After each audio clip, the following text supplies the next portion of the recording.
Mas Harley? Ya, Bon. Ya, kaos dari mana itu, Om? Dikirim. Ya, oke. Om Harley, sebelum kita mulai untuk summit, silahkan untuk speech terlebih dahulu. Selanjutnya nanti akan disusul oleh speech dari Mas Anton dari Banjarmasin yang seharusnya tahun ini kita di Banjarmasin, tapi karena pandemi terpaksa kita laksanakan secara virtual, tapi sekali lagi ini tidak mengurangi esensi kita untuk bertemu, bersilaturahmi, dan juga berbagi di FDR Summit Virtual. Insya Allah nanti 2021, tempatnya di mana akan saya umumkan kandidatnya itu nanti di akhir acara, seperti biasanya. Nah, kami pertama kali sebelum ke Mas Anton, ke Bang Harley Prayuda, kami persilakan untuk kata sambutannya. Oke, terima kasih FDR 003 Boni. Assalamualaikum warahmatullahi wabarakatuh. Salam sejahtera untuk kita semua. Alhamdulillah, kesempatan siang hari ini, dimanapun Anda berada, termasuk saya juga berada di mana-mana, untuk bisa berkumpul dalam suasana yang cukup mengharukan sebetulnya bagi saya. Karena sekali lagi selamat datang juga bagi anggota yang baru bergabung, dan tanpa disadari bahwa kita sudah berjalan 13 tahun kebersamaan sebagai Taliban Radio di Indonesia. Sesungguhnya bahwa banyak sekali persoalan-persoalan yang muncul dalam industri kita ini yang perlu kita pikirkan bersama. Secara personal memang kita bergembira, tapi banyak juga secara lembaga yang saat ini sedang berpikir keras untuk bisa menyelamatkan lembaganya sendiri, maupun kita menyelamatkan secara umum adalah industri. Ketika perkembangan ini akan terus berlanjut. Namun saya selalu bilang di mana-mana bahwa kunci daripada industri ini adalah orang seperti kita-kita ini yang peduli terhadap industri ini. Terutama adalah karena kita punya roh dan jiwa radio. Oleh karena itu sesungguhnya dalam perjalanan 13 tahun ini seperti ada siklus. Di tahun pertama, ketika Jogja menjadi mercusuarnya sebagai titik berangkat kita untuk bergabung menjadi satu Indonesia, berawal dari perjuangan di Jogja walaupun kita masih sedikit. Walaupun kalau kita mundur sebelumnya adalah dari hanya obrolan biasa. Jadi keterharuan ini adalah kita bisa mempertahankan kebersamaan untuk terus memajukan industri ini. Oleh karena itu bahwa saya pikir ke depan perlu dipikirkan lagi. Kalau tidak salah saya kemarin melihat list dari Suara Surabaya, ada Om Arifin, ada nggak? Oke. Om Arifin, ini hanya sebuah tantangan saja. Saya pernah waktu itu membaca kisahnya Suara Surabaya, dibukukan. Saya ingin juga kalau Om Arifin bersama timnya bisa membuat sebuah buku tentang FDR ini, saya pikir tidak ada salahnya. Barangkali mungkin nanti diluncurkan ketika kita sudah off air, entah tahun depan atau di 15 tahun FDR, mungkin itu akan lebih baik. Ketika usia kita juga sudah semakin bertambah gitu. Saya kan masih ingat betul ketika perjuangan awal dengan tenaga yang masih fresh, 13 tahun yang lalu ke Jogja, tanpa lelah, ketemu Boni. Boni pun saat itu masih kecil, masih imut-imut, sekarang udah semakin, ya begitulah. Ya, masih imut-imut lah saya. Oh masih ya, masih imut-imut. Masih. Nah, di 13 ini seperti kembali, Bon, bahwa pertemuan Zoom ini adalah bagian dari seperti pengulangan, bahwa kita akan terus ada benang merahnya. Ini memang tidak ideal, tapi saya pikir bahwa ini juga bisa menyambung silaturahmi kita, menyambung ide-ide kita, walaupun sebetulnya Forum Diskusi Radio Indonesia ini adalah setiap saat terus kita update dengan diskusi kita di media sosial. Itu juga yang menghidupkan industri radio. Banyak orang yang meramalkan bahwa industri radio ini akan mati, tapi saya bersisi keras terhadap mereka bahwa kita akan tetap hidup karena ada kita, Forum Diskusi Radio Indonesia. Tepuk tangan untuk Forum Radio Indonesia. Nah, yang paling penting saya atas nama teman-teman juga mengucapkan terima kasih atas partisipasinya. Cukup signifikan untuk bahwa kita masih tetap bersama. Terima kasih kepada panitia menteri-menteri saya yang sudah bekerja keras. Ada Mami, ada Wilsa, ada Boni, ada yang saya sering lihat ya, ada Mbak Win, kemudian juga terakhir, tapi kayaknya orang-orang itu aja deh. Tapi terima kasih Mbak Mami, Boni, dan Wilsa, serta Mbak Win yang terus berkoordinasi untuk bisa terselenggaranya acara ini. Dan yang paling pasti bahwa mudah-mudahan karena dari kita untuk kita semuanya bisa berjalan dengan baik, karena Mas Errol juga akan menyampaikan, Mas Denny juga akan menyampaikan sesuatu yang mungkin harus bagaimana kita ini di situasi pandemi ini. Situasi yang sulit, kita harus fair juga bahwa memang lembaga banyak yang berteriak dan seperti apa, tapi mudah-mudahan tidak sampai pingsan. Kalau hanya pusing-pusing aja mungkin nggak masalah, karena masih ada obatnya. Kalau sudah pingsan kan kita nggak tahu apakah berangkat atau tidak di pandemi ini. Seperti baru saja kita terkaget-kaget dengan Bupati Situbondo ya, yang dari Radio Situbondo ada atas nama FDR ikut berduka cita karena COVID ini. Oke, kira-kira poinnya itu, dan sekali lagi selamat datang di Forum Diskusi Radio. Saya tidak bisa menyebutkan satu persatu karena ini sudah banyak sekali ya, nanti kepanjangan. Dan kita simak saja apa yang akan terjadi dari paparan senior-senior kita, terutama yang sudah berpengalaman untuk menghadapi pandemi ini dan tetap survive, tetap semangat, tetap punya jiwa yang kokoh, dan akan meneruskan industri ini akan lebih baik. Dan mudah-mudahan FDR bisa memberikan kontribusi pada industri ini, dan terima kasih juga kepada pengurus pusat PRSSNI Indonesia yang sudah juga mensupport ini, dan kita hadir untuk organisasi radio juga, kita hadir untuk diri kita sendiri juga, hadir untuk semuanya, bahwa radio tetap radio, tidak bisa tergantikan walaupun situasi terus perubahan terjadi dengan teknologi ini. Saya pikir itu. Sekali lagi selamat datang, selamat bersamit ria dengan memberikan kontribusi sesuatu hal paparan yang baru dari masing-masing di Indonesia ini.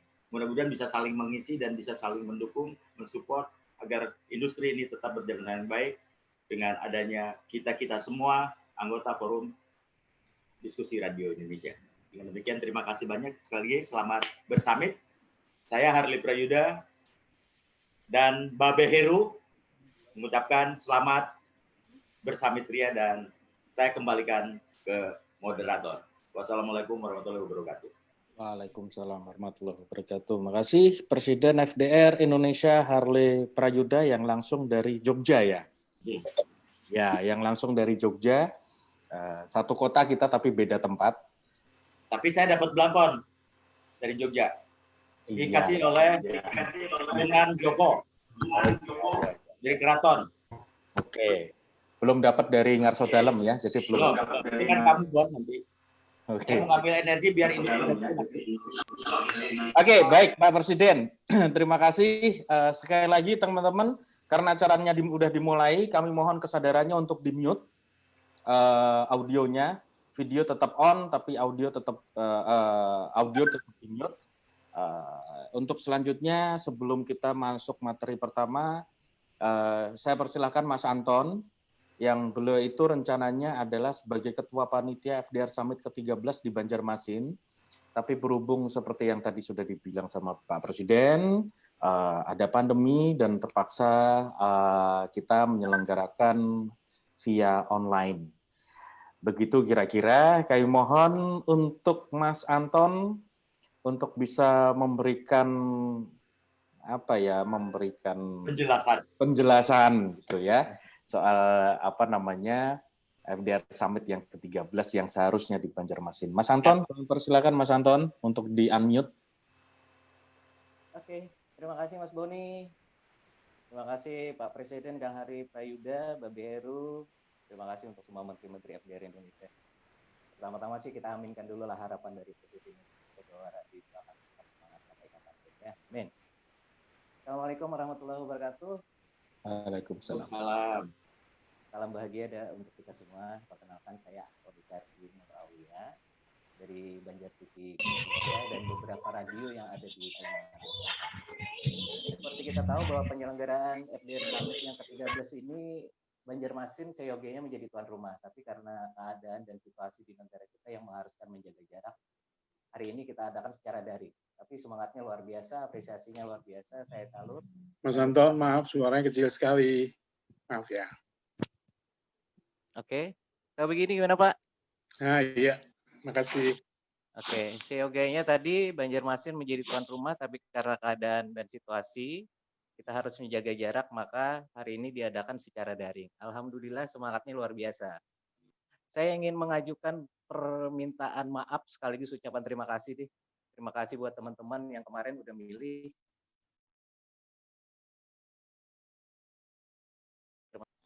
Saya mau pilih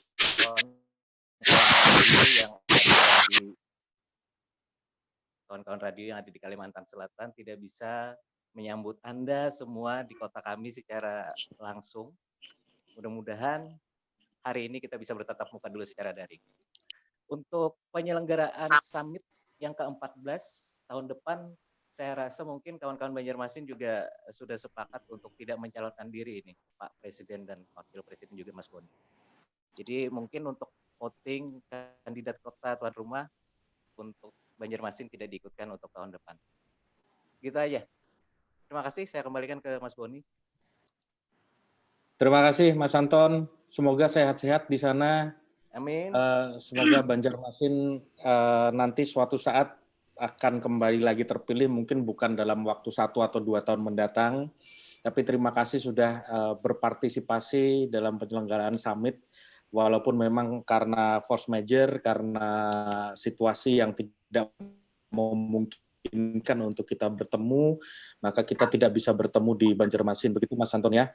Salam buat teman-teman radio-radio yang ada di Banjarmasin. Baik, selanjutnya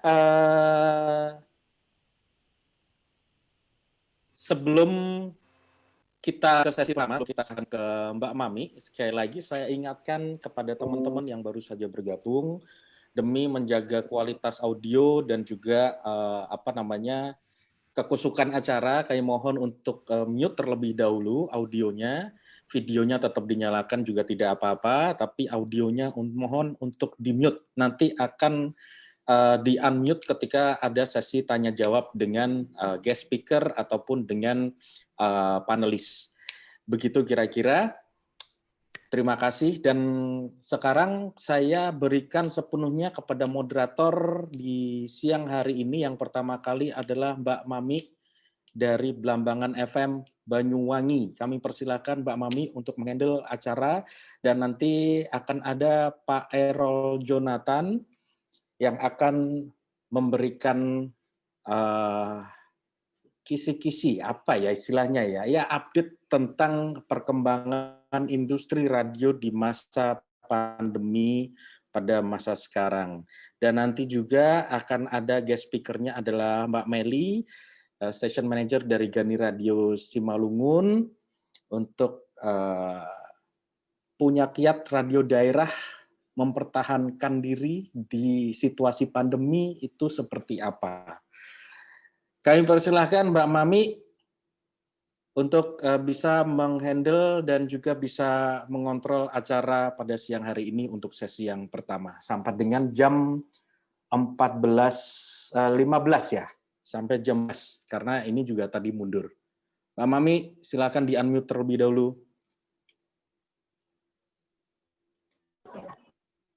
Oke. Gimana? Udah dengar? Sudah, silakan. Oke. Makasih Mas Boni. Selamat siang teman-teman semuanya. FDRers Indonesia.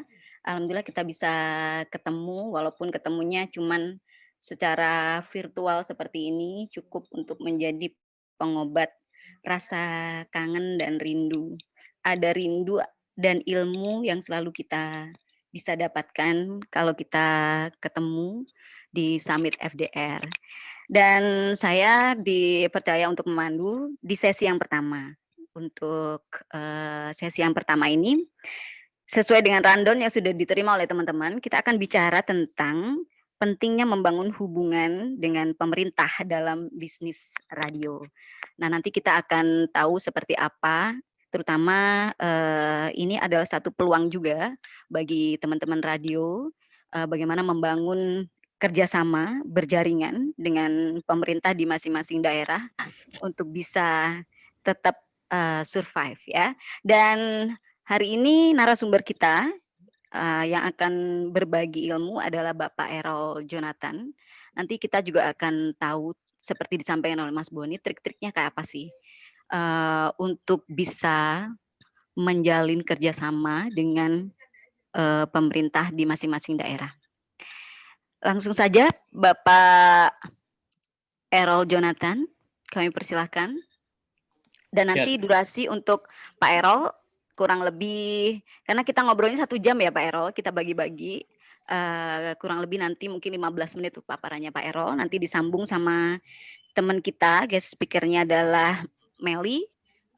Kurang lebih durasi waktunya sama, dan sisa waktu kita akan bisa diskusi dengan mendengarkan atau membacakan tanya jawab dari teman-teman. Silakan Pak Errol. Ya, terima kasih Mbak Mami. Selamat siang kawan-kawan FDR semuanya se-Indonesia. Luar biasa, layar saya didominasi warna kuning dan merah. Dan senang sekali bisa ketemu kembali. Tetapi yang pertama kali ingin saya sampaikan bahwa FDR Indonesia memang sungguh luar biasa. Ini sudah tahun ke-13. Mungkin nggak ada satupun yang membayangkan bahwa perjalanan kita bisa sampai dengan 13 tahun. Dan kelihatannya tambah lama, tambah berkembang. Itu Pak Presiden udah mau nangis-nangis aja Pak Errol. Ya, saya ingin memberikan ucapan selamat untuk para perintis, untuk para founders, tetapi juga yang terpenting adalah yang meneruskan, terutama generasi baru dari members FDR. Nampaknya ini akan menjadi satu wacana yang luar biasa dan saya percaya FDR lah yang nanti akan menyelamatkan industri radio di Indonesia. Terutama karena spiritnya yang luar biasa. Ya, oke. Saya akan memanfaatkan waktu yang pendek ini untuk sharing saja pengalaman bagaimana di masa pandemi ini, terutama setelah masuk di bulan ke-8, Suara Surabaya Media harus bisa bertahan dan melanjutkan operasionalnya. Jadi yang teman-teman perlu tahu, pertama kali yang saya harus cerita, bahwa di Suara Surabaya Radio dan grup medianya, ini ada 96 orang. Ini jumlah yang sangat besar, terutama adalah kalau memikirkan overhead cost-nya dan juga biaya-biaya yang harus dikeluarkan. Tetapi kayaknya kita semua mengalami peta yang sama ketika di bulan Maret Indonesia dinyatakan pandemi, dan kemudian pas di masa Lebaran atau pas di bulan Ramadan menjelang Lebaran, tahu-tahu Indonesia dinyatakan lockdown. Dan pada saat itulah kemudian iklan-iklan yang sudah listing di radio kita masing-masing tiba-tiba menarik diri, mengundurkan diri karena orang tidak boleh mudik dan sebagainya.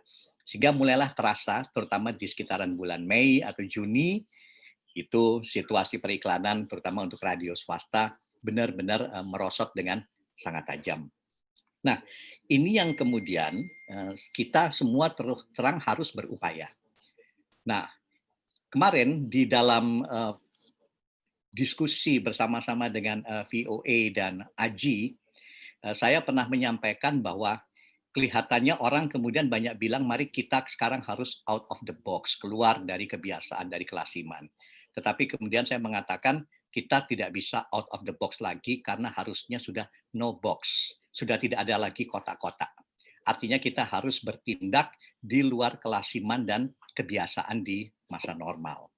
Nah, karena itu kemudian Suara Surabaya pun harus melakukan langkah-langkah yang sangat drastis dan keluar dari pakem-pakem yang selama ini masih ada. Tetapi blessing in disguise atau bukan, Suara Surabaya masih tertolong, terutama adalah ketika di masa pandemi ini pemerintah berupaya untuk melakukan langkah-langkah terutama sosialisasi, diseminasi, atau kemudian menyebarluaskan semua informasi yang terkait dengan upaya-upaya pemerintah, terutama untuk mengatasi COVID-19 dan sebagainya. Jadi, apa yang terjadi di Suara Surabaya kemudian, saya merasakan ada sebuah keberuntungan ketika pemerintah itu menjadi alternatif atau sumber pemasukan yang lain untuk kegiatan Suara Surabaya ketika sektor swasta, iklan-iklan swasta itu semua sedang pada tiarap. Jadi saya bisa tunjukkan nanti teman-teman kira-kira kenapa hal ini bisa terjadi. Tetapi saya sangat diuntungkan bahwa hari ini ada 2 kegiatan yang sangat besar yang dilakukan oleh Suara Surabaya Media bersama dengan pemerintah. Yang pertama itu adalah dengan Satgas COVID-19, termasuk juga dengan Komite Penanganan COVID-19 dan Pemulihan Ekonomi Nasional. Jadi Suara Surabaya dan konvergensi medianya itu terpilih di antara 1 dari 108 media konvergensi dan media online di Indonesia untuk menjadi corong Satgas, terutama dari pusat. Dan anggarannya cukup besar, teman-teman. Sehingga ini yang kemudian bisa menopang ketika iklan dari swasta itu kemudian tidak muncul.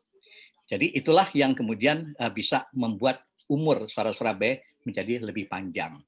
Tetapi kemudian di masa yang semacam ini, pemerintah Provinsi Jawa Timur yang punya program OPOP, namanya One Pesantren, One Product, ternyata juga membutuhkan promosi, terutama karena di masa pandemi ini banyak produk-produk dari pesantren itu yang terhambat.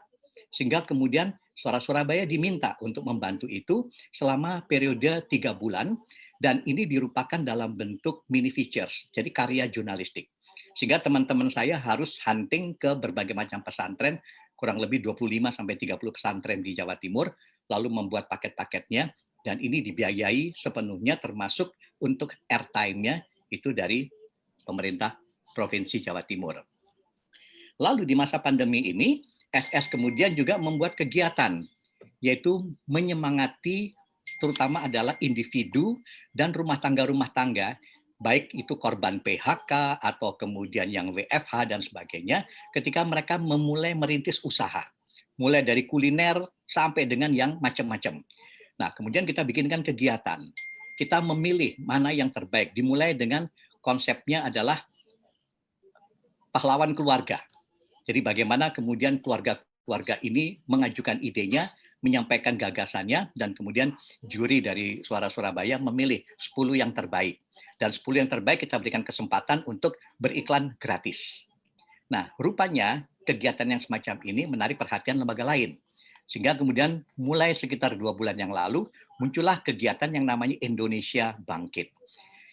Konsepnya sama, tetapi area dan pesertanya diperluas. Sehingga kita bisa mengumpulkan kurang lebih sekitar 150 peserta. Dan kerjasamanya ini adalah dengan Universitas Surabaya yang kemudian memberikan hadiah berupa beasiswa untuk yang pemenang ini bisa belajar tentang ilmu manajemen dan sebagainya, baik untuk level S1 dan S2. Tetapi dari sisi on-air dan juga aktivitas non-air-nya maupun juga di media sosialnya dan sebagainya, itu mendapatkan income juga dari Universitas Surabaya. Jadi sekarang kegiatan ini yang ikut mewarnai perkembangan Suara Surabaya Media, sehingga secara operasional masih bisa berjalan dengan normal. Nah, kaitannya dengan pemerintah, saya perlu memberikan catatan-catatan penting ini, teman-teman. Terutama adalah ketika kita bicara relasi dengan pemerintah, tentunya nggak bisa dalam situasi yang seperti sekarang, ujuk-ujuk terus kita datang ke pemerintah dan kita menawarkan diri untuk menjadi corong pemerintah. Atau upaya pemerintah untuk mensosialisasikan diri. Karena sebetulnya konteksnya sama saja dengan ketika pengiklan atau agensi periklanan ingin menaruh iklannya di radio kita. Jadi yang saya amati adalah apakah kita sudah membangun investasi jangka panjang dengan pemerintah dan itu bukan di saat krisis. Jadi yang dirasakan Suara Surabaya hari ini adalah karena kita sudah berinvestasi cukup lama berhubungan dengan pemerintah dan tidak selalu hubungannya masalah uang. Tetapi adalah memberikan peran, melayani, dan kira-kira kita bisa membantu dalam sektor apanya. Sehingga kemudian inilah yang membuat pemerintah merasa bahwa siapa partner yang paling cocok ketika di masa sulit yang semacam ini. Jadi kalau saya bikin rumusan-rumusannya adalah, yang pertama, kita bisa dapat banyak hal dari pemerintah. Pertama, kalau kita punya hubungan baik, terutama dengan tokoh-tokoh kuncinya. Yang kedua, bagaimanapun juga popularitas radio akan tetap diukur oleh pemerintah. Mana radio yang punya dampak kepada publik? mana radio yang selama ini menjembatani komunikasi antara publik dengan pemerintah. Jadi hal-hal itulah yang menjadi pengalaman Suara Surabaya, sehingga kalau misalnya hari ini Suara Surabaya mendapatkan banyak iklan alternatif dari pemerintah, itu karena investasi dari masa lalunya itu. Dan bagaimanapun harus tetap terukur bahwa program-program pemerintah atau iklan pemerintah yang masuk ke radio itu juga harus bisa memberikan manfaat dan dirasakan manfaatnya justru oleh pemerintah. Nah, saya akan menutup presentasi saya, terutama nanti kita lebih banyak diskusi lebih bagus. Tetapi sebelumnya, Suara Surabaya sudah memiliki sebuah konsep besar untuk seluruh siarannya, baik itu di masa pandemi ataupun bukan di masa pandemi, itu apa yang saya sebut sebagai konsep pentahelix. Penta itu 5. Kalau kita lihat kayak pentagon gitu kan bentuknya, gedungnya kayak ada 5 sudut. Dibilang penta. Helix itu adalah beberapa unsur yang melebur menjadi satu, kemudian bersirkulasi sama-sama, blending, lalu menuju ke tujuan yang sama. Nah, SS sejak dulu punya konsep yang namanya pentahelix. Ada apa saja di dalam pentahelix ini? Adalah 5 unsur. Yang pertama adalah radio kita sendiri dan pengembangan teknologinya. Kedua, masyarakat atau publik. Yang ketiga, pemerintah. Yang keempat, sektor industri yang lain.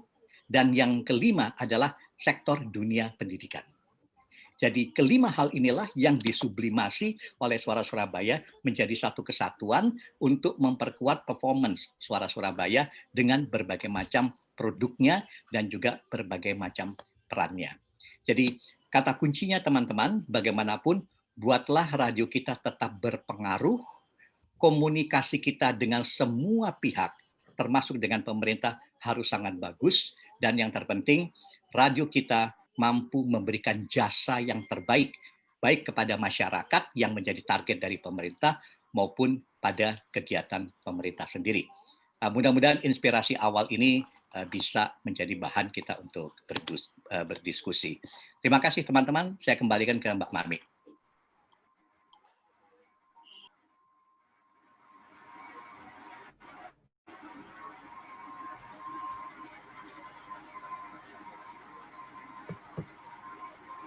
Mami. Cek. Ya. Ya, halo. Oke. Gimana suara saya keluar apa enggak? Ya. Aman. Oke. Ya, jadi seperti itu. Nah, ini mungkin sharing juga sebelum ke Mbak Meli, karena kebetulan saya juga ada di LPPL, jadi teman-teman di LPPL. Jadi kami sendiri pun juga sebenarnya di setiap tahun itu juga ada pendanaan yang juga dibagikan kepada teman-teman radio. Dan berdasarkan pengalaman, sama seperti apa yang disampaikan oleh Pak Errol, tidak serta-merta bahwa dalam situasi seperti sekarang tiba-tiba kita itu mengajukan sesuatu. Jadi harus ada, bahasanya Pak Errol tadi menyampaikan investasi jangka panjang. Gitu. Bagaimana kita menjalin hubungannya, bahkan kata Pak Errol tadi disampaikan tidak selalu juga harus menghasilkan uang, begitu ya Pak Errol ya. Jadi ada dalam iklan layanan masyarakat, bahasanya seperti itu. Mungkin kita kasih yang free dulu, misalnya seperti itu. Baru kemudian nanti kalau dilihat memang radio ini berpotensi, ya insya Allah pasti ada bentuk kerjasama yang bisa dikerjasamakan. Nah, bicara soal pengalaman, teman saya, Meli, ya udah siap belum? Halo Mel. Halo Meli. Jangan tegang ya, gitu dong. Enggak. Bisa didengar nggak sih suara saya? Bisa dong. Nah Mel, bisa, aku dengar ya, radio kamu, Radio Gani ya? Betul. Radio Gani Simalungun, itu juga sukses menjalin kerjasama dengan pemerintah daerah. Dan ternyata di masa pandemi ini cukup memberikan income sehingga radio kamu juga bisa tetap survive dan bisa istilahnya ya cukup membantu tuh biaya-biaya operasional begitu ya. Nah mungkin kamu bisa sharing juga buat teman-teman kira-kira apa yang sudah Mela lakukan dan teman-teman Gani lakukan untuk bisa menjalin kerjasama dengan pemerintah daerah setempat. Silakan Gani. Meli. Ya, makasih Mbak Mami. Thank you juga untuk teman-teman semua yang udah kasih kesempatan sama saya untuk berbagi cerita di masa pandemi ini. Dan kita tahu ini adalah sesuatu yang nggak mudah gitu ya. Dan untuk hari ini, bisa nggak sih suara saya bisa didengar? Bisa. Oh bisa, jadi nggak pede kan. Nah, jadi di masa pandemi ini memang semua terimbas. Seperti kita tahu, itu tatanan berbagai aspek kehidupan itu berubah banget gitu. Jadi apa sih imbas atau dampak pandemi ini untuk radio lokal Gani Radio khususnya ya, kami Gani Radio itu benar-benar mendapat pukulan, yaitu pendapatan iklan menurun seiring lesunya bisnis UMKM. Karena selama ini Gani Radio itu pendapatannya adalah dari iklan lokal. Kita benar-benar tuh survive-nya dari iklan lokal. Kemudian dengan adanya pandemi, pembatalan event non-air. Ini tentu juga berimbas yang tadinya event-event non-air itu bisa dipromoin di radio karena mereka batal, artinya iklannya juga harus di-cancel. Dan situasi yang nggak pasti. Selama bulan Maret waktu diberlakukan tuh anak sekolah libur sekolah, terus Jakarta memberlakukan PSBB, nah kemudian ada himbauan stay at home. Nah itu di situ benar-benar situasi nggak pasti, kita tuh kayak nggak berdaya banget gitu kan. Nah kemudian kita melakukan evaluasi, itu bulan Maret sampai Mei, itu benar-benar nggak berdaya, banyak iklan yang memang yang tadinya jadi sumber pemasukan kita jadi berkurang gitu. Lalu kita melakukan evaluasi, apa sih kekuatan Gani Radio gitu yang masih menjadi kekuatan kita di masa pandemi, yaitu ternyata kita masih memiliki kepercayaan publik. Gani Radio ini masih dipercaya sama publik. Kenapa? Karena pada saat pandemi itu bulan Maret, Bupati Simalungun itu datang ke radio untuk melakukan sosialisasi dan juga informasi himbauan itu ke masyarakat melalui Gani Radio. Tentu kita merasa terapresiasi gitu ya, karena pemerintah Kabupaten Simalungun datang ke Gani Radio, kemudian melakukan sosialisasinya. Di situ kita akhirnya bersinergi bersama juga dengan dulu sebelum Satgas COVID, kalau nggak salah tim gugus tugas gitu, tim gugus tugas COVID-19. Nah kita bersinergi dengan Dinas Kesehatan juga, dan Rumah Sakit Umum Daerah Kota Perdagangan itu dijadikan salah satu rumah sakit tempat isolasi itu dekat di perdagangan. Dan ini jadi pro kontra ketika masyarakat perdagangan itu nggak mau gitu, kok rumah sakitnya adanya di rumah sakit tempat COVID-nya di kota kita gitu. Akhirnya pemerintah Kabupaten Simalungun itu memberikan edukasi, memberikan sosialisasi, himbauan itu melalui Radio Gani.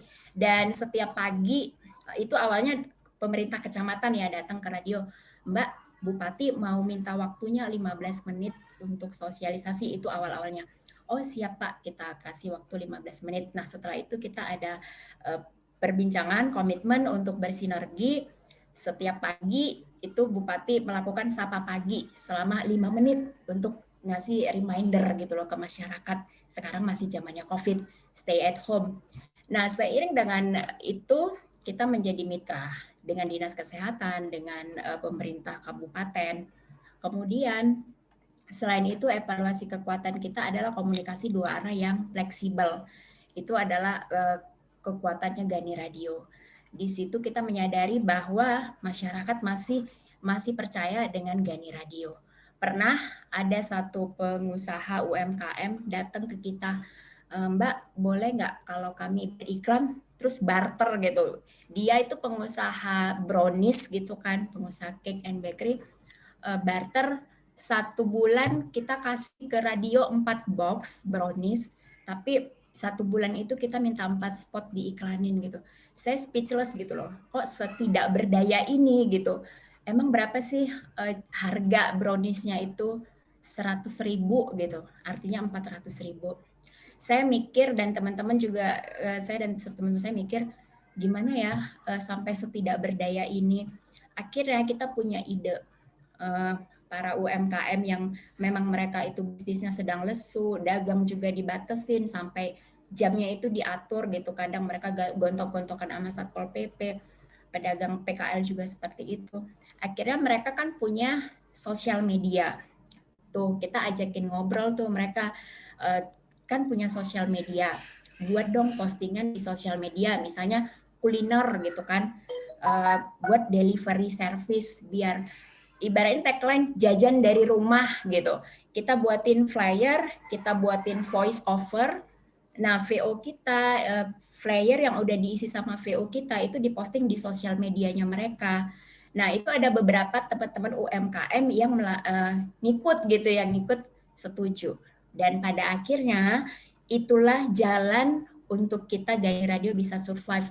Ada banyak banget UMKM yang berkembang di masa pandemi, kayak misalnya di masa pandemi ini orang sekarang sukanya nanam tanaman hias misalnya. Artinya UMKM tanaman hias ini juga berlomba-lomba untuk buatin kita dong VO untuk diposting di sosial medianya. Nah, itu menjadi pemasukan untuk kita. Konten lokal. Konten dengan kearifan lokal. Selama ini Gani Radio itu punya konten namanya Alarm Gani Radio. Alarm Gani Radio itu isinya durasinya sekitar 70 detik gitu. Isinya ya apa aja gitu. Setiap minggu kita produksi, misalnya kayak pandemi nih, pandemi. Kita Alarm Gani Radio, pandemi virus corona telah memporak-porandakan bla bla bla. Terus apa yang harus dilakukan, bagaimana pencegahannya. Nah, itu pada awal-awalnya kita buat pesan ini disampaikan oleh Gani Radio Simalungun. Setelah itu kita bersinergi dengan pemerintah Kabupaten Simalungun, pesan ini disampaikan oleh Gani Radio dan Satgas Kabupaten Simalungun. Nah, itu kan jadi omset juga sama kita. Terus Alarm Gani Radio ini karena setiap hari setiap minggu itu kita buat yang baru, misalnya kayak gini, musim hujan telah tiba. Waspada bagi Anda yang berada di kawasan daerah aliran sungai. Curah hujan yang tinggi bisa menyebabkan sungai meluap dan banjir bandang. Nah, ini kita tawarin ke mana? Kita kirim WA ke BPBD Kabupaten Simalungun. Dan alhamdulillah mereka itu responnya bagus gitu. Pesan ini disampaikan oleh Gani Radio dan BPBD Kabupaten Simalungun. Nah, konten-konten seperti itu bisa membuat kita bertahan hidup, kita bisa bersinergi. Dan sekarang yang kita lakukan ini adalah kita sedang bekerja sama dengan KPU Simalungun. Walaupun debatnya itu nggak di Gani Radio, tapi mereka itu tetap pesan VO, ada flyer untuk ditampilin, diposting di Facebooknya KPU Simalungun gitu. Misalnya saksikan debat pasangan calon Bupati dan Wakil Bupati Simalungun 2020. Ini jadi proyek kita saat ini. Kemudian KPU Simalungun juga kan membackup kampanye paslon yang udah mulai tanggal 22 November sampai 5 Desember nanti. Dan Gani Radio adalah salah satu radio yang dipilih untuk menjadi media partnernya. Kemudian di masa pandemi, biasanya diseminasi informasi dari Badan Narkotika Nasional, Kabupaten Simalungun, dan kebetulan sih kita jangkauan siarnya di Kabupaten Batubara juga. Jadi ini ada 2 kabupaten yang bersinergi dengan kita. Mereka itu bersinergi hanya lewat talkshow, tapi kita berikan opsi lewat Alarm Gani Radio. Kemudian kita juga punya konten Kecombrang. No. Keluarga ceria, optimis, bin riang. Nah, itu kita punya jargon. Ini udah lama banget kita bangun konten ini, Kecombrang. Kecombrang itu kan nama rempah di Sumatera Utara, tapi kita pakai untuk nama konten gitu kan. Jadi itu ada 3 tokoh, emak, 2 anaknya Hasan dan Salma. Ini mereka selalu dipakai untuk campaign untuk tidak golput oleh KPU Simalungun, kemudian campaign untuk hidup 100% tanpa narkoba itu dipakai oleh BNN Kabupaten Batubara dan Simalungun. Kemudian kebersihan sejak dini, waspada DBD gitu. Ini dipakai oleh Dinas Kesehatan Simalungun. Jadi konten-konten yang dia sifatnya mengangkat kearifan lokal, kita buat secara berkesinambungan dan konsisten, ini bisa dipakai untuk campaign oleh dinas-dinas terkait di pemerintah daerah kita gitu untuk saat ini. Ya alhamdulillah itu bisa menjadi hidupnya kita gitu loh, hidupnya kita Gani Radio, karena kita memang Gani Radio nggak ngarepin iklan nasional kayak gitu, kita tuh iklan lokal. Terus imbasnya lagi, ini kita konsistensi untuk mengajak survive UMKM tetap hidup di masa pandemi. Kayak misalnya belajar daring, otomatis kita ngajakin toko-toko handphone itu untuk join sama kita, untuk mereka buat VO kayak gitu. Mereka buat VO, flyernya itu diisi VO kita, ditampilin di sosial medianya mereka, dan itu ternyata bisa jadi omset juga untuk mereka, karena di zaman belajar daring banyak orang butuh beli handphone baru gitu, dan itu imbasnya ke kita juga gitu. Jadi di situ kita coba untuk melihat peluang-peluang yang tadinya kita waktu di zona nyaman kita tuh nggak mikir ke situ. Jadi sebenarnya pandemi ini bisa jadi pecutan buat kita gitu loh. Yang tadinya kita cuman punya ide tapi kita antepin aja. Tapi begitu kita udah ngerasa nggak berdaya, kita harus punya keinginan untuk empowering, memberdayakan diri. Setelah kita punya niat untuk memberdayakan diri, kita ngajak teman-teman nih, biasanya adalah partner kita pelaku UMKM, yuk kita survive dan berkembang bersama di masa pandemi ini dengan cara yang sedikit berbeda gitu. Jadi sepertinya udah ya 15 menit belum? Itu saja yang bisa saya sampaikan ke teman-teman, nanti bisa di sesi tanya jawab mungkin ada yang mau ditanyakan. Makasih untuk teman-teman udah kasih kesempatan untuk sharing cerita. Assalamualaikum.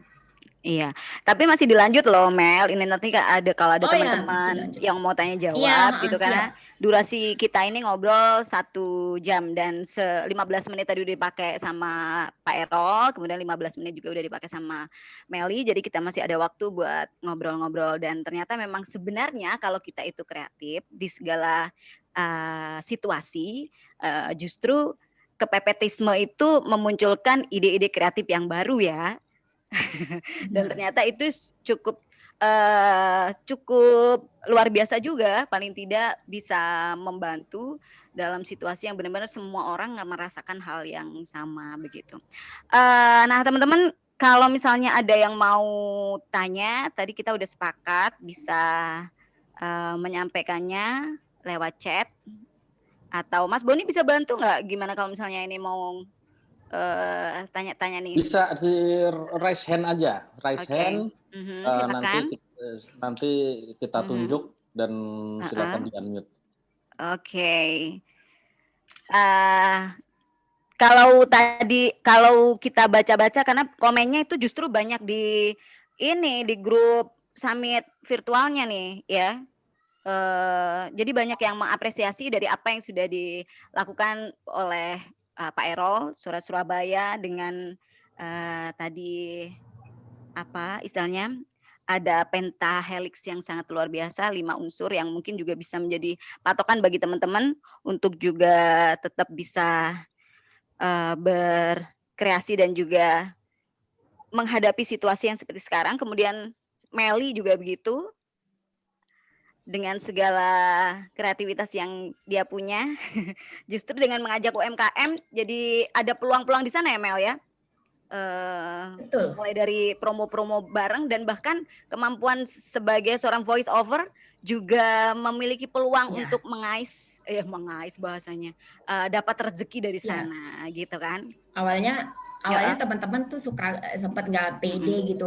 Kita kan nggak bagus-bagus banget gitu. Cuman saya sih selalu sampaikan ke teman-teman, ya kita mungkin nggak sebagus Bimo Kusumo, nggak sebagus Putri Saud, tapi untuk di daerah kita paling nggak kita harus melakukan hal yang bermanfaat untuk orang, bisa ngajak survive. Ya insya Allah walaupun kita ilmunya nggak banyak, kita hasil karya kita nggak perfect, kita itu amatiran, selama itu bermanfaat, selama itu memberikan benefit, insya Allah pada akhirnya itu akan menjadi jalan profit untuk kita gitu. Artinya kita mikir ada benefitnya dulu lah untuk kita, untuk orang lain, kemudian profit. Seperti yang tadi Pak Errol katakan, kita nggak harus awalnya itu berbicara melulu tentang uang dulu gitu, tapi bagaimana kita menjalin relasi dulu. Relasi seperti yang kita bangun di Gani Radio. Kenapa kita memang menguatkan itu di konten lokal? Kalau di di perdagangan itu di Simalungun, jalan di Simalungun itu lebih banyak nggak bagusnya daripada bagusnya. Nah, di situ kita bisa ambil peluang. Ambil peluangnya gini, ya seperti tadi konten alarm Gani Radio untuk meminimalisir kecelakaan lalu lintas. Jadi faktor kecelakaan lalu lintas tidak hanya disebabkan human error, ada beberapa di antaranya. Selain human error, ada infrastruktur jalan yang nggak baik, terus juga kendaraan yang tidak layak jalan. Kemarin terjadi baru-baru ini satu truk Fuso mengangkat bubur kertas, itu remnya blong, kemudian terjadilah laka lantas beruntun gitu di Simalungun. Nah, kita buat ini alarm Gani Radio untuk reminder para pengguna jalan ketika melintasi jalan lintas provinsi ataupun kabupaten di Simalungun itu banyak banget jalan berlubang. Akhirnya ini kita kirim dong ke Satlantas ya, ke Satlantas Polres Simalungun. Pak, buat campaign ini keren nih gitu, kita WA-in, kita udah buat bentuknya gitu. Oh iya, oke juga ini dipakai campaign untuk Satlantas Kabupaten Simalungun. Pesan ini disampaikan oleh Gani Radio dan Satlantas Kabupaten Simalungun, Polres Simalungun, Nah, itu kan seperti itu. Jadi kalau sekarang kita mau ngajakin kerjasama ke pemerintahan, nggak melulu harus bawa company proposal gitu ya, penawaran, itu udah udah barang zamannya bentuk lagi jadi ya. kan. Nah, ngomong-ngomong soal proposal, udah memang seperti itu.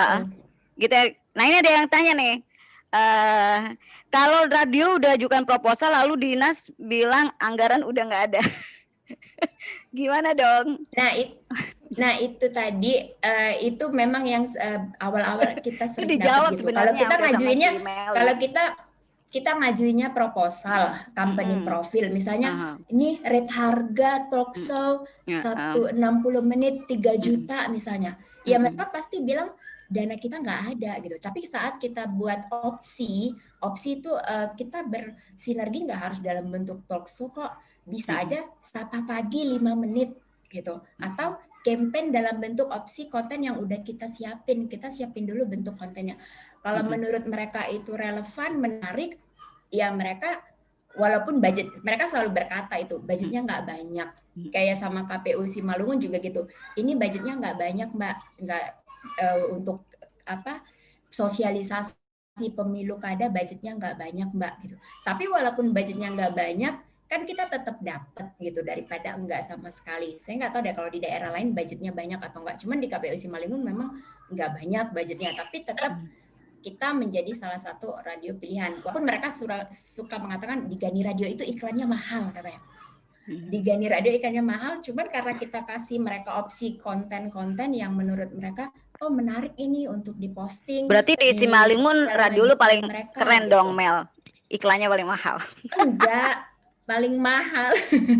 Kayak gitu bahkan ya gitu deh, ada suara-suara seperti itu. Nah, mungkin ada tambahan dari Pak Erol. Pak Erol, kita udah dengar cerita nih dari kita dengar cerita dari Meli dari Simalungun yang ternyata dengan kreativitas dia sebagai radio yang lebih banyak mengangkat kearifan lokal justru dapat rezekinya dari situ. Nah, gimana Pak Erol? Ya, Mbak Mami. Kalau dari saya sejak dulu saya percaya radio itu lokal. Kekuatan radio itu pada lokalnya. Tetapi orang-orang radio itu perlu menggunakan konsep think globally, act locally.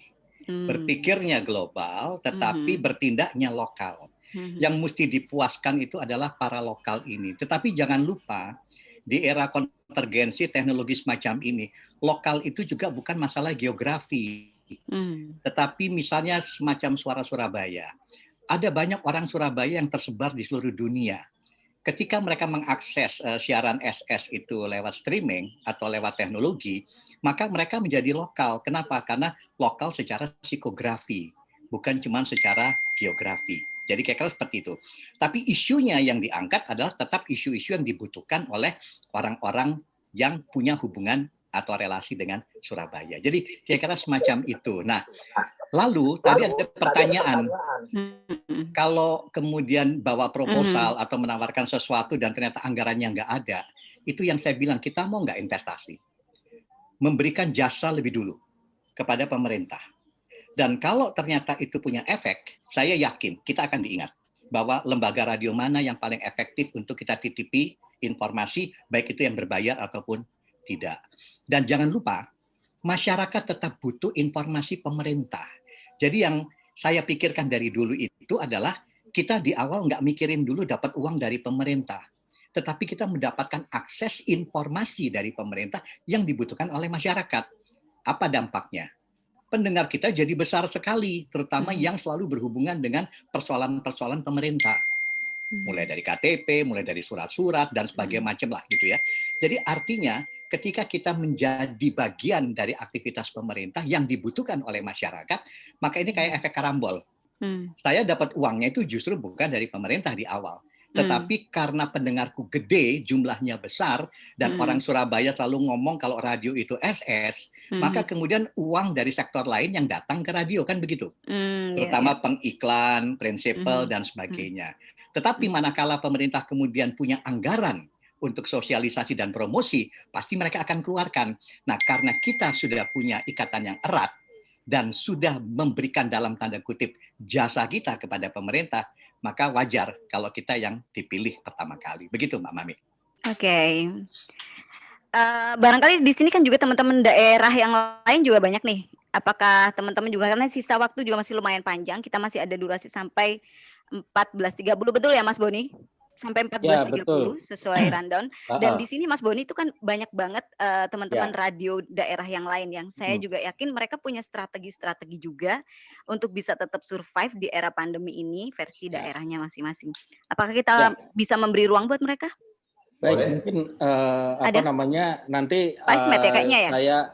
Saya akan tunjuk mungkin yang pertama nanti Pak Ismet. Cuman ada beberapa hal yang mungkin saya sedikit sedikit bertanya ya, sekalian bertanya ya. Yang namanya pemerintah itu pasti nanti teman-teman kalau mendapatkan iklan itu pasti bisa jadi akan kaget karena cashback-nya besar. Kita belak-belakan aja. Tapi ya itulah ketika Pemda placement di sebuah media pasti mereka akan meminta cashback gitu. Nah itu mungkin Mbak Gani dan juga Pak Errol juga bisa jadi merasakan seperti itu juga, dan mungkin teman-teman yang lainnya.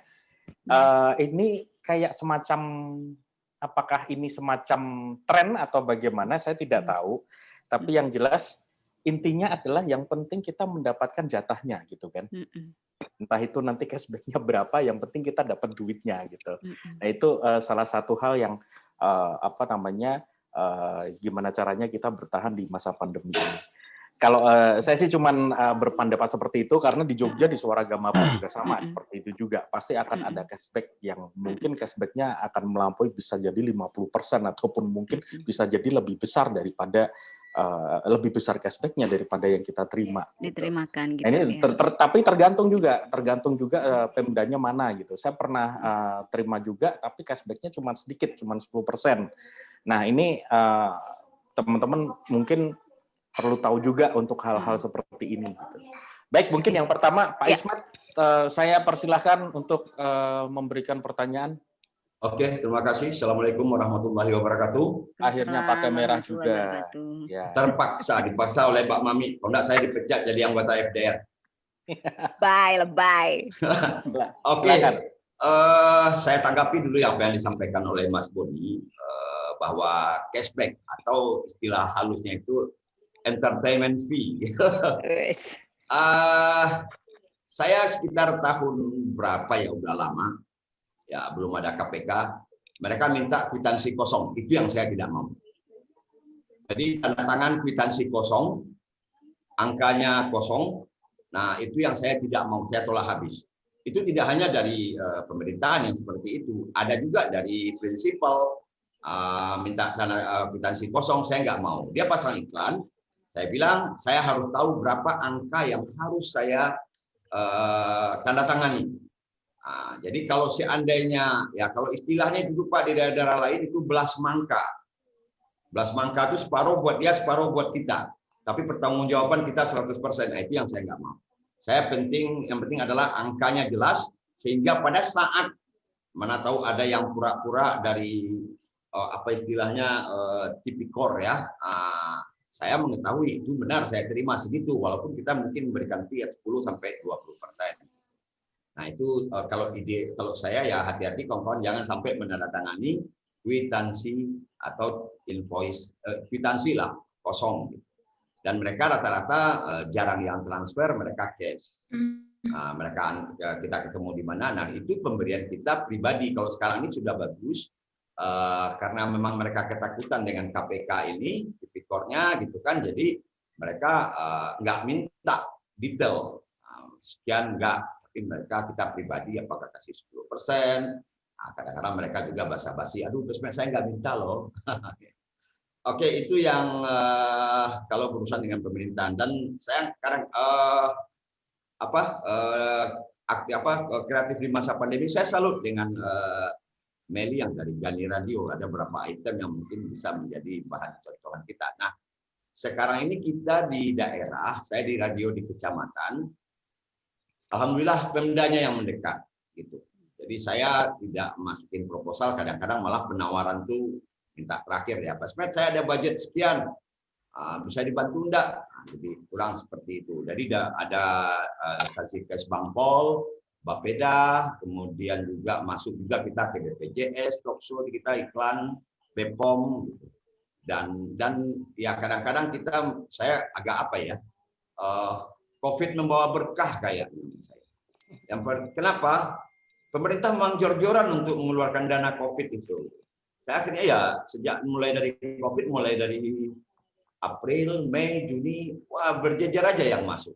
Dan kadang-kadang ya kalau dari pusat memang saya tidak sama sekali nggak begitu berjalan marketing gitu kan. Kalau mau keluar kota juga nggak begitu. Nah, yang alhamdulillah lah sejak dari adanya COVID ya membawa berkah kepada radio gitu. Kemudian ya kawan-kawan udah tahu lah kalau saya itu juga di daerah saya sebagai juragan jamu tetes gitu. Dan ternyata herbal-herbal yang kerja sama-sama saya di COVID ini juga membawa berkah. Sehingga saya membuka Gerai Sehat Patra, alhamdulillah cabangnya udah 3 gitu. Nah, jadi produk-produk yang biasa kawan-kawan udah tahu, mungkin nanti Mas Aris dari Lampung senior saya bisa mungkin akan lebih detail nanti membicarakan terakhir.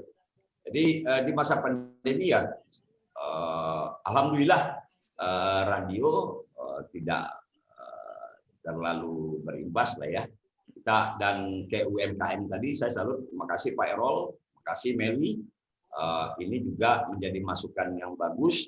Saya juga ada tambahan mengenai trik. Saya karena berjual herbal juga, saya buka counter di samping studio. Di medsos itu sangat banyak sekali herbal-herbal. Kalau belum ada kerjasama ya. Saya beli itu herbal yang dijual di medsos, kemudian saya iklankan. Walaupun kenapa? Ternyata banyak pembeli karena mereka keberatan di ongkos kirim. Dan kadang-kadang belanja online-nya banyak ketipu juga. Yang dibeli misalnya obat A yang dikirim batu bata. Jadi walaupun COD kan nggak bisa dibuka barangnya benar itu enggak yang dikirim. Jadi saya memanfaatkan masyarakat yang keberatan di ongkos kirim produk itu, misalnya contoh garam Himalaya, saffron dan lain-lain, itu saya iklankan dan alhamdulillah malah banyak yang beli. Wah, ada di Radio Patra, di Gerai Sehat Patra, kenapa kita harus jauh-jauh? Kita bisa melihat produknya, katanya. Kita bisa tidak kena imbas ongkos kirim gitu. Nah, karena kita kan kalau misalnya beli dalam ya mau beratnya 2 on dengan 1 kilo, ongkos kirimnya sama gitu kan. Jadi kita tinggal mengkreasikan di situ karena kalau dari segi produk-produk herbal ya. Ya COVID ini ya ternyata mereka lebih kepada kesehatan. Jadi kalau misalnya produk-produk kesehatan yang kita tonjolkan, dominan masyarakat ya lebih perhatian kepada kesehatannya lagi sekarang. Oke, Pak Ismet. Suasana COVID. Oke, itu aja Mbak Mami. Ya, Terima kasih. keren banget. Waalaikumsalam. Waalaikumsalam warahmatullahi wabarakatuh.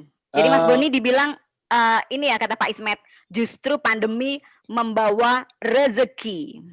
Tapi ini juga menarik Gimana? juga Pak Ismet tadi mengatakan bahwa dibeliin itu semua itu obat-obat itu. Terus dijual lagi. Jual lagi. Ada mungkin di untungnya nggak? daerah ya pasti ada lah, Pak Ismet pasti ada lah, nggak mungkin rugi gitu kan Pak Ismet Oke. ya. Nah itu jadi semacam kayak reseller gitu Pak ya. Ya, harga kita dapat Membeli. harga reseller. Ya. Nah, kita jual lagi, kan selisih harga misalnya harga produk 150.000, ke reseller misalnya 120.000, kita kan dapat 30.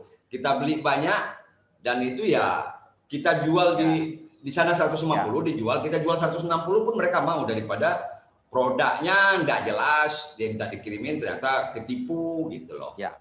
Oke, baik. Pak Ismet, terima kasih banyak. Jadi ingat bahwa beberapa perusahaan pun melakukan hal-hal yang kalau kata Pak Errol tadi udah nggak ada lagi out of the box, tapi no box gitu ya. Salah satunya mungkin maskapai. AirAsia itu dia menjual akikah kambing, atau mungkin Thai Airways itu menjual gorengan gitu. Itu udah no box lagi, itu udah nggak ada ini lagi. Tapi yang jelas ini adalah salah satu bentuk teman-teman radio untuk mencoba bertahan di era pandemi. Ini ada pertanyaan selanjutnya. Mas Errol, bagaimana dampak dan resolusi ketika kabar rekan SS sempat terpapar COVID? Karena yang luar biasa ketika Mas Errol justru membuat rilis dengan jiwa besar, apakah ada dampak terhadap iklan? Dan maksudnya tadi adalah membangun komunikasi dengan Pemkab atau klien yang tidak semata-mata soal uang, tapi komunikasi jangka panjang untuk dapat yang lebih. Pak Errol, bagaimana menjawab persepsi calon klien bahwa iklan kita mahal dibandingkan dengan media lain? Padahal itu realistis dengan dampak siaran di kita. Dari Mas Hendra, dari Radio Karimata Pamekasan. Silakan Pak Errol.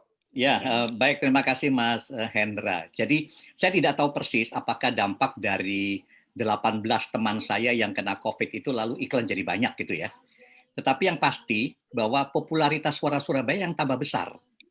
Karena saya lihat itu kemudian di-share kemana-mana, di-forward kemana-mana, dan terus terang saja 2 hari waktu saya habis hanya untuk menjawab WA dari berbagai macam pihak yang konfirmasi, termasuk media-media lain yang melakukan konfirmasi apakah benar itu dan sebagainya. Jadi artinya bahwa peristiwa ini rupanya menjadi dalam tanda kutip itu promosi terhadap Suara Surabaya. Jadi kayaknya bencana menjadi berkah. Walaupun 1,5 bulan aku merasakan betul itu sebagai bencana karena ngurusin 18 teman bagaimana caranya untuk sembuh. Dan ini kan juga membutuhkan effort yang besar. Tetapi intinya adalah dari situ saya merasakan bahwa Suara Surabaya itu ternyata melihat COVID ini dengan lebih holistis. Dan yang menarik hari ini teman-teman saya yang 18 itu diminta untuk menjadi donor plasma. Nah ini yang kemudian kita galakkan terus juga, kita dorong untuk penyintas-penyintas yang lain supaya bisa menjadi pendonor terutama untuk plasma bagi orang-orang yang terkena COVID dan lain-lainnya. Tetapi intinya saya justru merasa beruntung sekarang ini karena 18 teman saya itu sekarang bisa bercerita dengan lebih dalam lagi apa itu COVID. Karena mereka bukan mendapatkan cerita dari narasumber atau wawancara orang atau baca informasi, tetapi mereka adalah pelaku yang punya pengalaman tentang itu. Sehingga hari ini di SS pun dikembangkan cerita-cerita tentang COVID yang selama ini nggak pernah dirasakan oleh orang yang sehat. Karena mereka cuma melihat bahwa ini kayak virus biasa dan sebagainya. Tapi saya bilang sama teman-teman, silahkan Anda ceritakan insight yang selama ini publik tidak pernah tahu. Termasuk kemudian mereka diundang oleh media-media lain, terutama TV lokal dan sebagainya, untuk bersaksi tentang bagaimana menjadi penyintas COVID. Jadi intinya adalah apa yang terjadi di SS itu karena visi dari Suara Surabaya itu adalah demokratisasi dan keterbukaan, maka Suara Surabaya pun harus terbuka ketika teman-teman ternyata kena COVID-19. Yang dipentingkan adalah kita bisa belajar bagaimana radio juga membutuhkan kemampuan dalam hal crisis management atau manajemen krisis. Karena kita tidak tahu apa yang akan terjadi. Jadi kira-kira begitu Mas Hendra, mudah-mudahan terjawab. Oke Mas Hendra, pertanyaannya dan kurang 8 menit lagi. Tadi kami yang terakhir ada ini Mbak Mami. Siapa? Pertanyaan buat Pak Errol juga, bagaimana menjawab persepsi calon klien bahwa iklan kita mahal dibanding media lain. Padahal itu realistis dengan dampak siaran kita. Ya, oke, baik, Mas Boni. Jadi kan kalau mahal itu kan masalah perasaan ya. Rasanya kok mahal gitu ya. Tetapi intinya kita nggak bisa kemudian mendebat itu. Mungkin kalau dilihat dari angka, ya, angkanya mahal. Makanya saya diajarin oleh Pak Toyo almarhum itu jangan pernah bilang mahal, tapi tinggi. Harga kita tinggi, bukan mahal. Karena mahal itu masalah efektivitas. Jadi kita harus bisa buktikan, tunjukkan bukti-bukti, bahkan kalau bisa dengan logika yang benar juga bahwa harga yang mereka bayar itu sungguh-sungguh memberikan manfaat yang lebih besar dari harga yang harus mereka bayar. Nah, ini yang harus kita buktikan dan kemudian kita harus bisa bertahan sebetulnya dengan pride dan harga kita, tetapi kita mempertanggungjawabkan bahwa semua iklan yang dititipkan ke kita itu akan terbayar berlipat-lipat. Jadi istilahnya kemudian mereka mengatakan, iya ternyata nggak mahal karena masalah efektivitas tadi itu. Dan sekaligus saya ingin berkomentar tentang tanggapannya Mas Boni tentang cashback dari pemerintahan.